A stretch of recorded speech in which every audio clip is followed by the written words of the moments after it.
नमस्कार, मी हर्षराज स्वकुळ.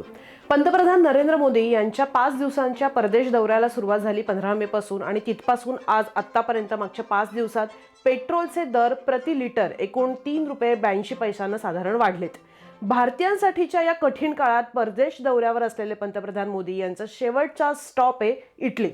शरद पवार यांनी मोदींचं कौतुक केलंय आणि म्हटलंय की आज देशाच्या बाहेर देशाची प्रतिष्ठा जपण्याचं काम मोदी करतायत. हे झाले 2 क्विक अपडेट. आता तुम्हाला सांगते की आज सोशल मीडियात काय ट्रेंड होतंय. मोदींना प्रश्न विचारणारी नॉर्वेची पत्रकार सोशल मीडियावर प्रचंड ट्रोल होत असताना दुसरीकडे इटलीच्या पंतप्रधान जॉर्जिया मेलोनी सोशल मीडियात आज प्रचंड ट्रेंडिंगमध्ये. का ते या व्हिडिओत सांगते. भले मोदींनी सांगितलंय की सोनं घेऊ नका, पब्लिक ट्रान्सपोर्ट वापरा, परदेशात जाऊ नका, कमी तेलात खा, तरी सुद्धा हार न मानता लाईफ मेलोडियस कसं ठेवावं हे आर्ट ऑफ लाईफ शिकावं कुणाकडनं? अहो, रोमकडनं. One of the most beautiful and romantic cities in the world. आणि त्या शहरात पंतप्रधानांच्या परदेश दौऱ्याचा शेवट गोड होताना आता भारतीय बघतायत. आता तुम्ही म्हणाल की का एकदम काय झालं, देशाचा डॉलर साठा वगैरे वाढला की काय? अरे नाही, तसं काही झालं नाहीये. त्याहीपेक्षा अत्यंत महत्त्वाचा, जागतिक पातळीवरचा आणि आपल्या सोशल मीडियाच्या जनतेला सुखावणारा गोडवा तिथे मिळालेला आहे. भारत इटली संबंध अधिक बळकट करण्यासाठी मोदी रोममध्ये पोहोचलेत. इटलीच्या पंतप्रधान जॉर्जिया मेलोनी यांनी एक मोदीजींसोबतचा जबरदस्त सेल्फी टाकलाय आणि कॅप्शन दिलंय, वेलकम टू माय फ्रेंड.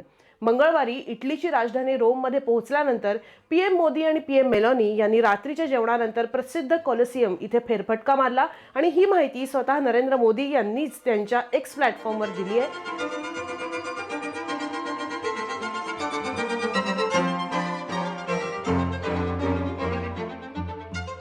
या फोटोजमध्ये तुम्ही फक्त या नेत्यांकडे बघू नका प्लीज. रोमची सनसेट वेळेची स्कायलाईन बघा, किती सुंदर दिसतेय.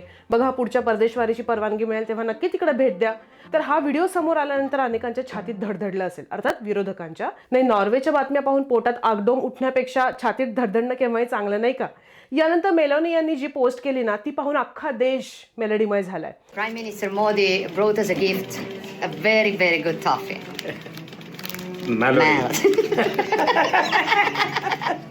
मेलोनी यांनी म्हणलंय की मोदींनी त्यांना गिफ्ट म्हणून मेलडी दिली आहे. Both the prime ministers, remember, on social media they're known by the hashtag of Melody, obviously with DI on Prime Minister Modi's name. Parle कंपनीला पण वाटलं नसेल की त्यांच्या चॉकलेटचं असं ग्लोबल ब्रँडिंग वगैरे होईल असं. हा, आणि आता अशा लोकांसाठी एक बातमी की जे जगण्यातला सगळा रस विसरून फक्त काम आणि काम करतायत. तर ऐका, India Italy strategic joint action plan 2025-2029 वर सध्या काम सुरू आहे. त्यानुसार दोन्ही देश व्यापार, संरक्षण, तंत्रज्ञान, क्लीन एनर्जी या बाबतीत एकमेकांना सहकार्य करतायत, ते वाढवतायत.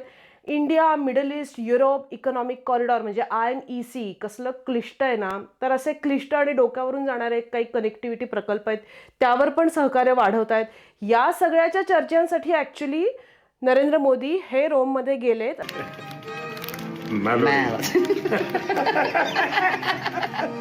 खरं सांगा, पेट्रोल 100 पार गेलंय, भाजीपाला महाग झालाय, पगार वाढत नाहीये, अशा अत्यंत हसणावारी नेण्यासारख्या आणि वृक्ष वाटणाऱ्या रियालिटी पासून जर तुम्हाला 2 मिनिटांची सुटका हवी असेल तर मेलडी खाण्यापेक्षा ही मेलडीची चर्चा पाहणं जास्त फायदेशीर ठरत नाही का?